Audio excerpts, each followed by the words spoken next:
Jadi apakah ada yang mau lu sampaikan sekarang, Wen?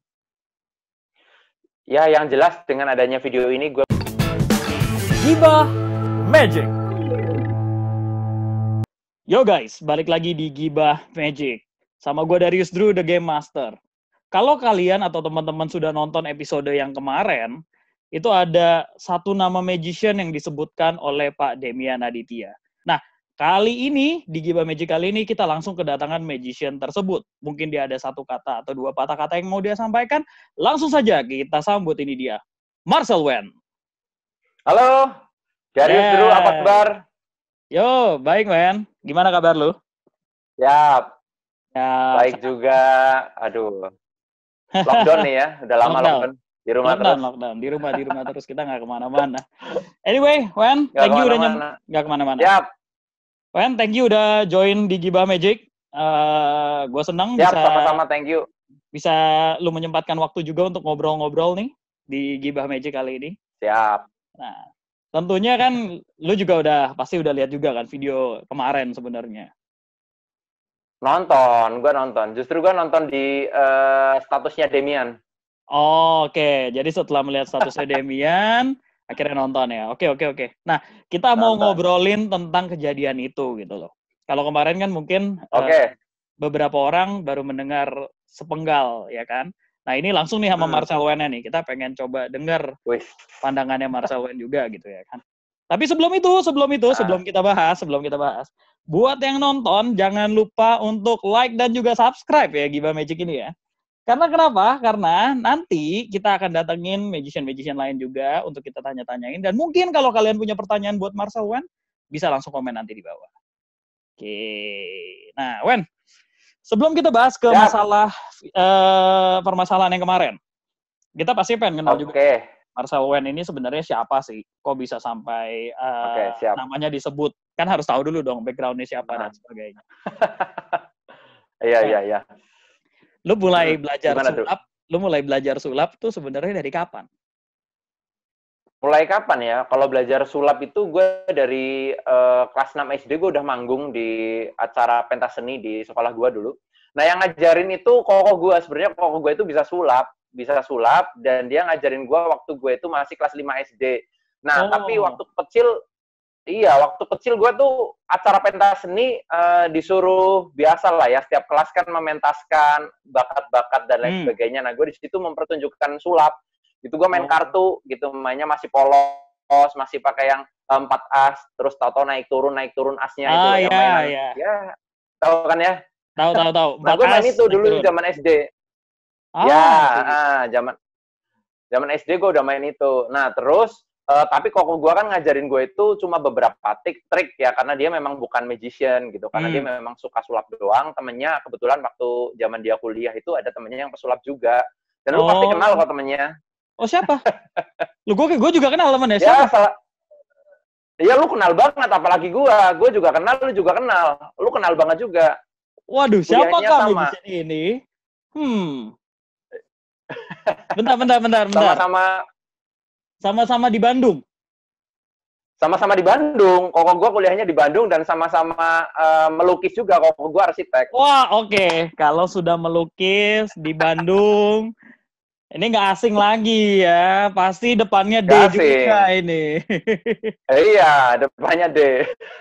Pasti ngalahin dan nggak bukan Bapak Denny Darko ini ya. Bapak Denny Darko. Oh gitu? Iya, benar-benar. Jadi ternyata koko lu tuh temannya Denny Darko. Iya, teman kuliahnya satu kelas dulu. Jadi waktu koko gua kuliah itu satu kelas sama Darko. Nah, terus ya gue nggak tahu Darko siapa, dan waktu itu yang jelas koko gue itu ngajarin gue beberapa trik sulap lah. Ngajarin gue beberapa trik sulap dan gue mainkan, tapi gue nggak profesional waktu itu, masih sekedar bisa-bisaan doang. Nah, gue tuh mulai belajar itu zaman gue SMA, tahun 2004. Itu gue mulai benar-benar kursus sulap sama senior pesulap Jogja, namanya Pak Beni. Itu gue benar-benar udah mulai kursus. Ya, Pak Beni. Itu gue udah mulai benar-benar intens, ngumpulin duit, nabung buat kursus sulap di sana. Padahal waktu itu gue mau minta uang ke nyokap gue, nggak dikasih buat belajar sulap. Ya udah, akhirnya dari uang jajan itu gue kumpulin, gue nabung buat kursus sulap sama Pak Beni. Nabung sendiri itu ya? Pertama, nabung sendiri, ya 2004. Nah, terus setelah itu sampai SMA, gue kuliah di Bandung juga kan, tahun 2007, 2008. Nah, di situ mulai nih ketemu sama komunitas-komunitas sulap Bandung, di situ mulai sharing-sharing sulap dan lain sebagainya, jadi punya banyak wawasan lah ya. Punya banyak wawasan. Nah, 2008 pertama kali baru diundang di acara Sweet Seventeen. Bayaran gue waktu itu masih 250.000. Wow, ya, 250.000. Oke. Iya, zaman gue kuliah 250.000 itu bagi gue udah bisa buat uang jajan seminggu saat Lumayan itu. Ya. Ya, lumayan. Bisa makan lah, saya bisa makan enak. Lumayan. Iya, dari hasil sulap. Nah, terus dari situ, dari mulut ke mulut tuh, gara-gara gue tampil di acara Sweet Seventeen, waktu itu gue sama Michael, pesulap Bandung, ada yang namanya Michael. Nah, terus dari teman-teman yang nonton itu, ada yang undang lagi. Ya, pasti nanya, bayaran lu berapa gitu ya. Gue masih menyamakan harga kayak kemarin gitu loh. Ya, mulai dari situ, mulai dibayar pertama kali itu tahun 2008. Oke, Nah, berarti terus tahun 2008 tahun 2011 gue nyoba audisi di itu Trans Studio Bandung, karena waktu itu Trans Studio Bandung kan lagi baru buka kalau nggak salah ya. Baru buka dan baru perekrutan talent besar-besaran, ada pemain musik, ada pesulap, akrobatik dan lain sebagainya. Nah, gue audisi di situ, gue keterima di saat gue masih kuliah. Nah, akhirnya gue kontrak sama Trans Studio Bandung, dan akhirnya kuliah gue tinggalin, Bro. Ninggalin kuliah demi sulap. Oke. Menarik. Iya, gue dulu bener. Sampai gue punya prinsip, jangan sampai kuliah mengganggu sulap. Wih, gila. Jangan sampai segila kuliah. Itu. Right. Iya, jangan sampai kuliah mengganggu sulap. Ya, gue sampai segila itulah. Sama sulap cintanya itu memang benar-benar luar biasa. Nah, terus tahun sebenarnya sebelum masuk Trans Studio Bandung sih, gue udah sempat buka magic shop di Purwokerto ya, tahun 2009 itu. Gue buka magic shop karena gue berteman sama si Michael ini. Si Michael ini punya magic shop di Bandung yang tadi gue ceritain, gue Sweet Seventeen bareng sama dia. Jadi gue terinspirasi dari dia, gue buka toko sulap di Purwokerto tahun 2009. Nah, itu dari toko sulap itu, gue itu waktu itu buka pas liburan semester deh. Gue kan liburan semester itu 2 bulan. Jadi 2 bulan itu gue punya kesempatan buat libur lama banget. Gue mikir, aduh mau ngapain ini libur lama kuliah gitu. Gue nggak ngambil semester pendek juga waktu itu. Jadi gue kepikiran buka toko sulap di Purwokerto. Nah, iya. Nah, semenjak gue buka toko sulap itu awal tahun 2009 itu meledak banget. Karena mungkin dulu pesulap di sini masih jarang gitu loh. Masih belum ada. Paling yang senior doang gitu. Kayak Pak Sabar itu memang udah ada dari dulu gitu.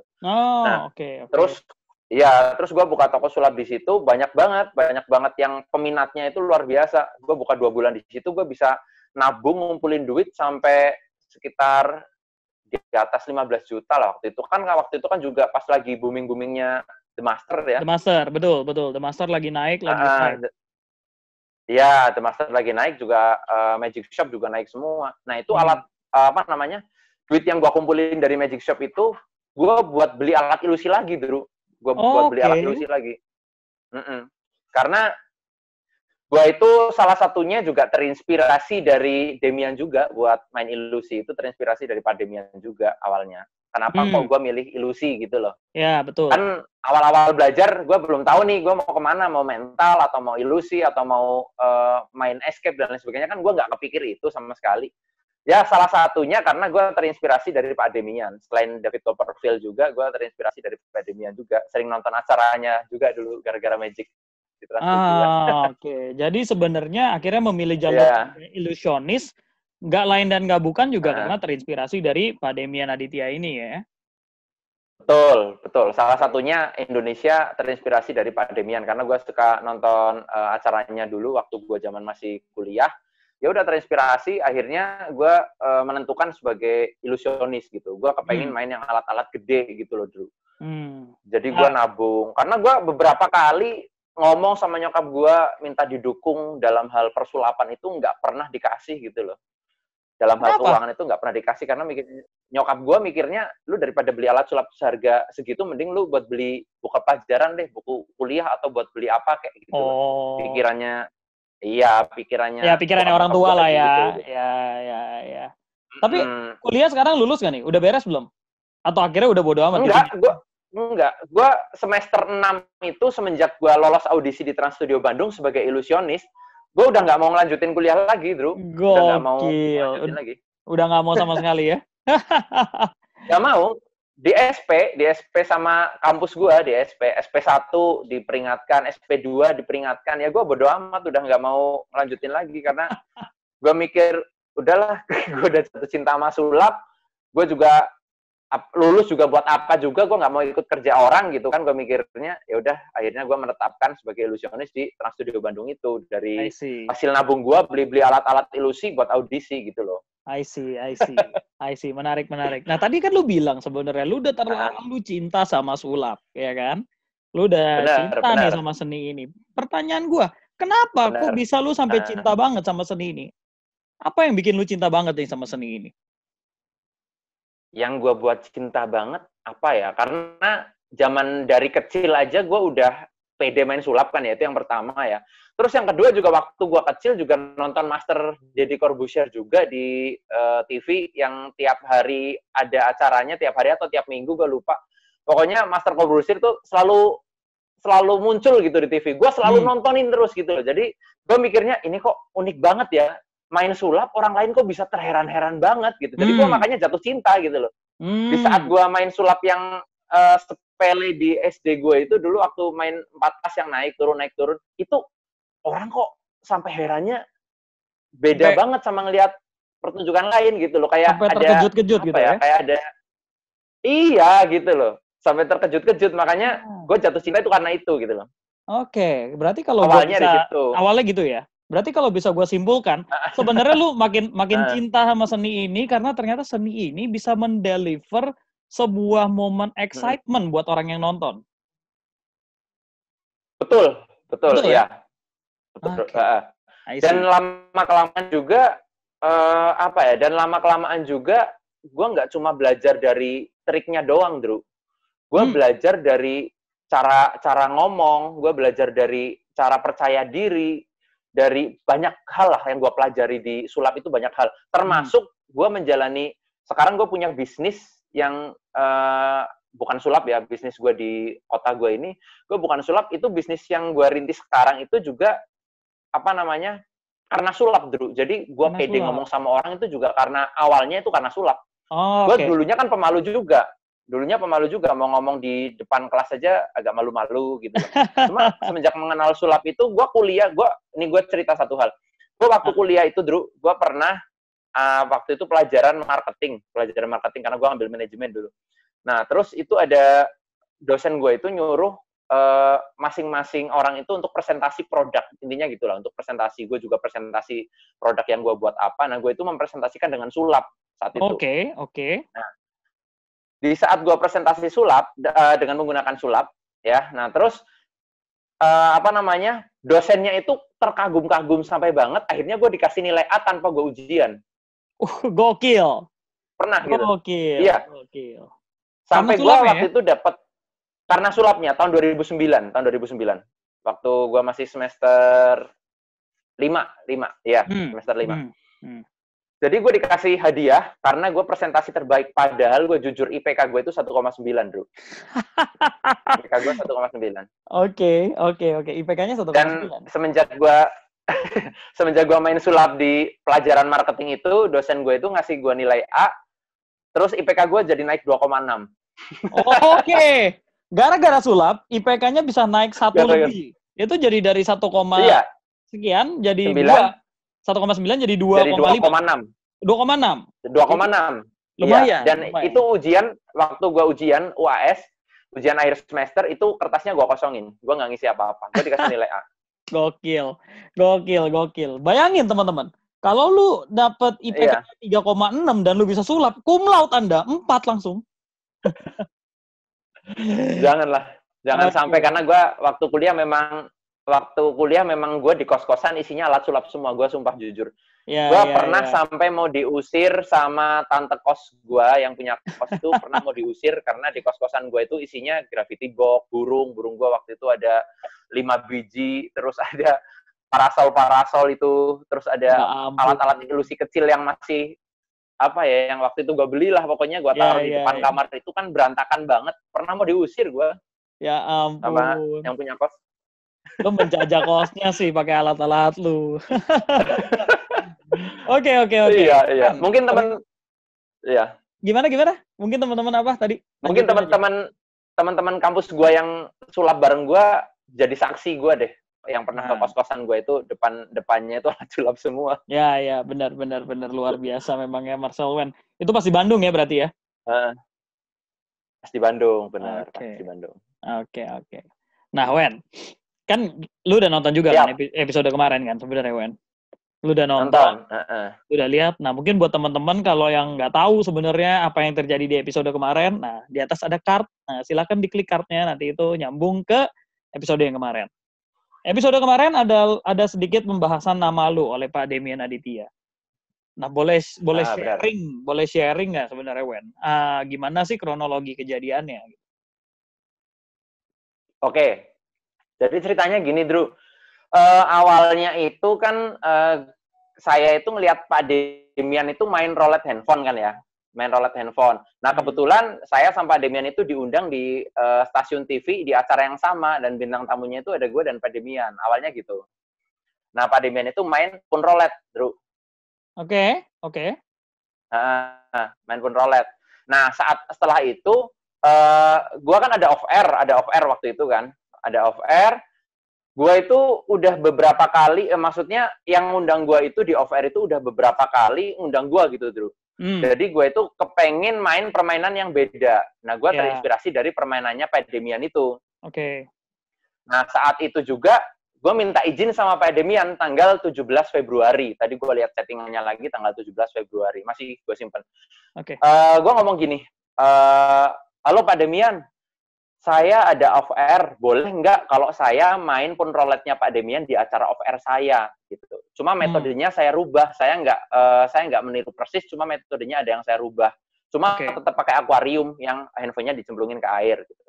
Nah, terus saat itu Pak Demian jawab boleh. Cuma gitu doang jawabannya, boleh gitu doang. Oke. Ya udah. Setelah itu gue ngomong, oke, terima kasih Pak Demian gitu. Oke, beneran. Setelah itu gue mainin di off air, Drew. Gue mainin di off air. Ya kan?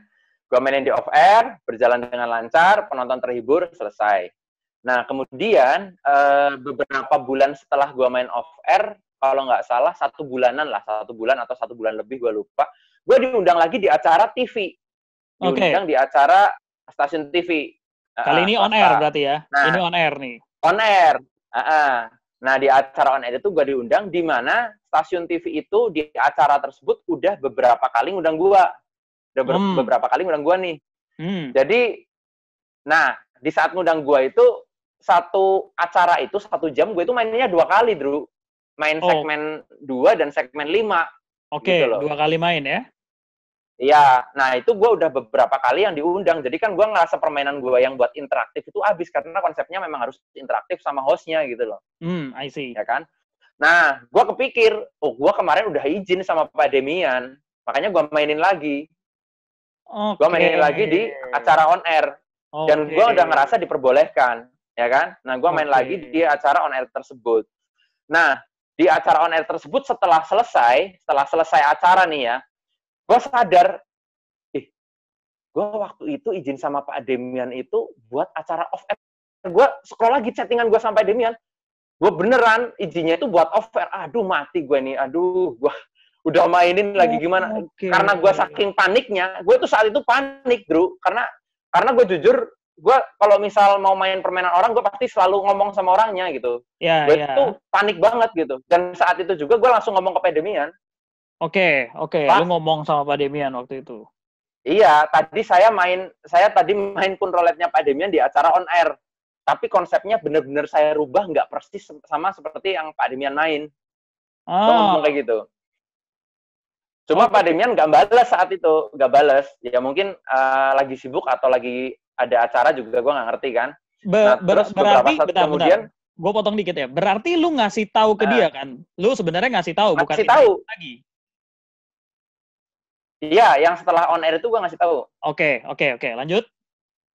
Karena gue panik, Drew. Karena gue ngerasa bersalah gitu. Jadi gue ngomong terus terang aja gitu loh. Oke. Terus? Nah, terus akhirnya ya Pak Demian kan nggak mengizinkan gue buat gue main di on air gitu loh, Drew. Nggak mengizinkan buat gue itu main di on air. Ya udah, karena udah kejadian Pak Demian marahlah sama saya gitu loh, marah. Ya udah mau gimana lagi, gue udah ngerasa bersalah juga, situasi gue juga waktu itu kelupaan kenapa gue kok main di on air gitu loh, padahal waktu itu gue izinnya kan buat off air dan diperbolehkan buat off air gitu. Ya udah, gue minta maaf. Saat itu juga gue langsung minta maaf. Waktu Pak Demian marah-marah, gue langsung minta maaf. Iya, Pak, saya minta maaf Pak gitu. Saya janji nggak ngulangin lagi Pak, ini kesalahan saya Pak, saya ngakui saya salah. Saya ngomong kayak gitu langsung. Cuma waktu saya minta maaf secara chatting juga, Pak Demian juga nggak bales juga ya. Gue mikirnya maklum juga, mungkin karena masih kesel sama gue gitu kan ya. Ya. Ceritanya gitu, Drew. Ceritanya seperti itu ya. Tapi at that time, apa yang akhirnya men-trigger lu bahwa anjir yang gue lakukan ini salah nih. Ini benar-benar salah. Apa yang men-trigger lu berpikir seperti itu waktu itu? Ya, karena pada dasarnya waktu gue setelah main pun gue langsung ngerasa salah sih. Gue langsung ngerasa salah. Kenapa? Ngerasa salahnya mungkin? Ngerasa salah. Oke, ngerasa salahnya mungkin karena apa? Karena mengcopy mainannya dia, image-nya dia, atau gimana, Wen? Ya karena pada dasarnya yang Pak Demian nggak mau kan gue main yang ada akuariumnya itu doang sebenarnya, Drew. Pada dasarnya akuarium itu yang nggak diperbolehkan. Pak Demian memperbolehkan saya ketika itu nggak pakai akuarium. Contoh misal handphonenya di Palu gitu nggak apa-apa gitu. Karena Pak Demian memperbolehkan gua. Oke, karena bentuk image-nya. Pun roulette boleh. Ya, bentuk image-nya kalau akuarium ya Pak Demian yang main. Ya, betul. Jadi karena saat itu image Pon Roulette dengan menggunakan akuarium itu dipakai sama Pak Demian, udah jadi identiknya dia, sehingga kalau ada magician lain yang perform dan tidak izin, jadi kayak seakan-akan melangkahi dia ya, seperti itu. Betul. Nah, Pak Demian juga ngomong kalau lu mainnya pakai palu nggak masalah. Pun roulette juga asal jangan pakai akuarium aja, pakai palu atau pakai apapun nggak masalah gitu. I see. Oke. Nah terus sekarang nih setelah kejadian ini lewat sebenarnya gitu, perasaan lu sama Pak Demian sebenarnya gimana sekarang? Ya awalnya gue nggak bisa tidur. Gue serius, awalnya gue nggak bisa tidur karena gue ngerasa bersalah ya. Awal waktu kejadian ini kan kejadian udah 1 tahun lebih ya, karena Februari tahun lalu, Maret, Februari dan Maret lah tahun lalu, udah 1 tahun lebih, awalnya nggak bisa tidur. Cuma dengan adanya video ini dan acara lu ini Gibah Magic ini, jadi gue bisa cerita juga, bisa minta maaf juga secara terbuka juga di sini gitu loh. Jadi ya sekarang agak lebih tenang dengan gue menyampaikan ini semua gitu. Jadi hopefully memang bisa menyampaikan pesan ini juga mungkin nanti kalau Pak Demian nonton, lu juga jadi ada lebih rasa, ya udah gue memang mengakui gue salah, lebih lega jadinya ya. Memang lu mengakui gitu. Lebih lega. Iya. Lebih lega. Ya karena gue pada dasarnya memang saat itu pun gue ngerasa salah. Oke. Karena gue jujur. Gue kalau misal mau main permainan orang, gue biasanya selalu bilang terus. Contohnya gue pernah sama Master Josandi, pernah waktu di acara on air juga gue ngomong, Master Josandi boleh nggak permainannya Master Josandi yang ini gue mainin di on air? Boleh, silakan, nggak masalah. Tapi nanti kalau misal gue ada on air juga, permainan lu yang kardiograf gue mainin di on air gue juga nggak apa-apa kok, gue bilang gitu. Tukeran jadinya. Gue selalu izin. Iya, tukeran. Pernah juga sama pesulap luar, Andrew Lee, gue juga pernah juga Andrew Lee yang pesulap Malaysia. Andrew Lee itu kan di Britain's Got Talent, dia main knife throwing ya, yang pisau dilempar itu. Iya. Nah, gue tahu knife throwing pertama kali dari Andrew Lee, gue langsung terinspirasi buat alatnya juga saat itu. Dan waktu di on air pun gue sempat main juga knife throwing, dan gue minta izin juga ke Andrew Lee, gue chatting Andrew Lee juga. Chatting. Karena memang itu. Iya, gue ngomong. Lu ngomong sama si Andrew Lee? Gue ngomong, Andrew Lee, boleh nggak gue main permainan lu di acara on air di Indonesia? Andrew Lee saat itu langsung menjawab, boleh asal tidak menggunakan blindfold, karena blindfold itu ciri khasnya dia. Ya. Boleh Bener, saat diterapin itu mirip gitu ya. Ya, nah, terus saat itu juga gue main di acara on air, gue nggak pakai blindfold, karena nggak boleh sama Andrew Lee gitu. Ya. Lu menghargai apa yang udah dia katakan ke lu berarti ya?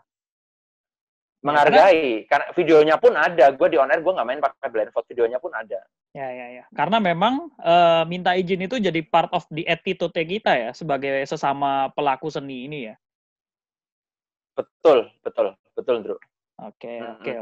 Nah, sekarang dengan ini kan juga kemarin memang sebenarnya Pak Demian tidak ada intensi mau mengarah ke sana. Cuman memang karena gue yang bertanya, maksudnya kita pengen sama-sama belajar nih dari perspektif tentang menghargai permainan segala macam. Karena memang kasus sebelumnya kan Pak Demian sama orang luar ya, bukan sama magician lokal gitu, sama orang luar di copy, bahkan kalau kita dengar sekarang udah sampai 2 kali di copy gitu ya kan? 2 kali, nah, ya. 2 kali betul. Nah sekarang kan setelah lu menyadari bahwa ini lu salah segala macam, lu juga udah minta maaf. Ini sekarang mungkin Pak Demian juga akan bisa nonton juga mungkin nanti videonya gitu ya kan. Kemarin kalau mungkin lewat SMS, semoga nonton. Kalau lewat SMS atau lewat WA ya, udah zamannya WA ya, benar juga. Kalau lewat WA mungkin Pak Demian udah sempat baca ya kan, cuman mungkin belum direspon kemarin ini. Mungkin sekarang ada yang pengen lu sampaikan lagi. Kalau lewat WA kan ketikan kadang terbatas ya kalimatnya ya. Siapa tahu kalau lewat video. Bener. Jadi apakah ada yang mau lu sampaikan sekarang, Wen? Ya, yang jelas dengan adanya video ini, gue minta maaf. Saya minta maaf yang sebesar-besarnya buat Pak Demian. Sekali lagi, ya semoga ini jadi pelajaran buat saya untuk kedepannya lebih baik lagi gitu. Amin. Tentunya, semoga Pak Demian nonton ini, dan gue berharap banget gue dimaafin sama Pak Demian. Amin. Semoga nanti Pak Demian bisa nonton ya. Mungkin juga ini juga jadi salah satu kunci etikat baik lo, at least lo mungkin jadi bisa ngontak dia lagi untuk benar-benar minta maaf yang lebih mantap gitu loh. Siap. Luar biasa. Siap. Nah, Wen, kan lu sendiri lu juga memang sebenarnya masih megang bahwa ini merupakan salah satu attitude yang penting bagi kita para magician atau pekerja seni untuk saling respect terhadap karya sesama magician. Betul ya? Pasti. Betul. Mungkin lu ada yang pengen lu sampaikan nggak ke magician yang mungkin nonton juga video ini? Karena kan di video ini mungkin banyak teman-teman magician yang nonton juga. Banyak mungkin magician baru juga. Mereka mungkin perlu belajar juga. Kenapa sih seorang Marcel Wen pun juga tetap memegang attitude ini sebenarnya gitu. Mungkin ada yang pengen lu share? Ya, yang jelas kalau misal kita udah masuk ke profesional magician ya, kayak lu juga gitu, Drew ya. Kan kita dulu juga waktu tahun 2009 ketemu juga, lu udah main sulap, gue juga awal-awal sulap juga gitu. Udah lama juga lah ya. Ya, betul. Ya, intinya sesama magician kita harus saling menghargai, harus saling respect. Yang jelas jangan sampai terulang kayak gue lagi gitu. Jangan sampai kelupaan atau meniru karya orang, apalagi itu originalnya mereka, terus kita comot main di on air atau off air. Off air pun juga gue kalau misal harus izin, gue pasti izin kok gitu. Gue nggak mungkin nyolong walaupun di off air gitu loh. Harusnya gitu ya. Kalau memang originalnya si pesulap tersebut gitu, ya memang jangan sampai keulang. Dan kalau misal terinspirasi sama seseorang tertentu, misal ngefans nih sama pesulap A dan kepengin main permainannya pesulap A, ya kita harus minta izin dulu dan harus diizinkan dulu. Terutama sih untuk on air ya. Kalau on air kan publik banget gitu yang nonton, seluruh Indonesia gitu. Ya, benar. Broadcast-nya lebih banyak ya orang yang menonton gitu ya. Iya, dan Pak Demian kan waktu itu pun mengizinkan gue ketika gue izinnya di off air. Karena off air kan hanya orang-orang tertentu. Paling kalau off air kan yang nonton cuma 100 orang, 200 orang gitu kan. Ya, betul sih. Toh juga sebenarnya kalau kita ngomong baik-baik, kita ngomong dengan sopan, kita izin dengan sopan, nggak mungkin juga mereka akan langsung menolak mentah-mentah ya. Pasti akan ada bahasan sebenarnya kan ya. Iya, betul. Pasti kalau misal kita minta izin baik-baik ke pesulapnya juga pasti bakal diizinin kok. Kalau misal memang nggak mengganggu originalnya ya. Kalau misal memang di TV terkenalnya yang main itu seorang Demian ya. Kalau misal ditiru sama persis ya jangan juga gitu. Ya, benar. Kalau nggak nanti apa bedanya lu juga, kasihan ke image lu juga ya. Iya. Ya. Benar. Betul. Intinya itu sih. Ya intinya saling menghargai lah sesama saling magician. Menghargai sesama magician. Luar biasa Marcel Wen. Thank you udah sharing banyak tentang pandangan lu yang sekarang juga. Gue juga berharap pastinya ke depan industri magic ini juga makin baik, sesama magician juga makin baik, bisa saling respect, saling menghormati, saling support karyanya. Dan sekarang pertanyaan terakhir jadinya Wen. Rencana ke depan nih. Siap. Itu kan masih sulap kan? Masih sulap. Masih sulap. Oke. Rencana ke depan kira-kira setelah corona ini mereda gitu, apakah ada project magic juga ke depannya atau gimana? Kalau gua sekarang jujur karena gua kan ada bisnis juga ya yang gua jalankan juga di kota gua sekarang. Jadi gua sekarang itu udah nggak full time di magic sebenarnya, Drew. Karena kalau gua dulu kan full time banget di magic ya, full time banget. Benar-benar waktu gua dari pagi sampai malam untuk magic semua lah. Kalau sekarang gue memang udah kepecah karena ada bisnis yang harus gue jalani dan tanggung jawab gue di sini udah gede gitu. Jadi kalau misalnya gue tinggalkan ini nanti akan karena sudah punya istri dia. Sudah punya istri. Iya, udah punya istri, udah married, istri gue lagi hamil juga, tanggung jawab gue juga semakin gede juga, ya kan? Ya. Nah, jadi ya harus menyeimbangkan. Sulap ini tetap gue jalankan, Drew, karena mau gimana pun juga gue sangat cinta sekali dengan magic ini. Gue selalu akan mendukung, mensupport, berpartisipasi. Kalau punya acara di Jakarta pun gue nggak akan segan gue datang ke Jakarta. Walaupun PP ya, acaranya PP itu gue pasti akan datang kok, sumpah. Gue seneng acara magic. Waktu kayak Pak Demian buat acara Superhuman juga, waktu itu gue juga datang ngajakin teman-teman gue di Purwokerto juga, ngajakin Pak Sabar juga, ngajakin teman gue yang bukan pesulap juga, gue beliin tiket kok. Gue beliin tiket buat nonton Superhuman. Nonton juga ya, Superhuman. Iya, gue kesana cuma sehari doang nonton, habis itu gue balik lagi gitu. Oke. Ya, gue pasti selalu akan respect dengan dunia persulapan, pasti. Siap kalau gitu, Wen. Thank you banget. Masih tetap punya spirit baik juga sebagai magician. Thank you udah mensupport juga ya, untuk komunitas ini. Tentunya gue doain juga yang terbaik buat bisnis lu, buat karir lu, dan juga buat kandungan istri lu sekarang. Amin, Drew. Semoga lu cepat nyusul ya. Siap. Thank you so much, Wen. Nanti kita ngobrol-ngobrol lagi ya kapan-kapan ya, dengan konten yang lebih panas mungkin, oke? Oke, siap, Drew. Thank you banget ya. Thank you. Nah, itu dia tadi teman-teman, kalian sudah melihat sendiri dan kalian sudah mendengar sendiri langsung dari Marcel Wen. Kalau kalian pengen mengundang magician-magician lain, kira-kira siapa yang harus gue undang lagi ya? Gue penasaran banget, jadi silakan komen di bawah dan jangan lupa like dan juga subscribe channel gue. Dan akhir kata, gue Darius Drew the Game Master, and now it's time for me to say, game over.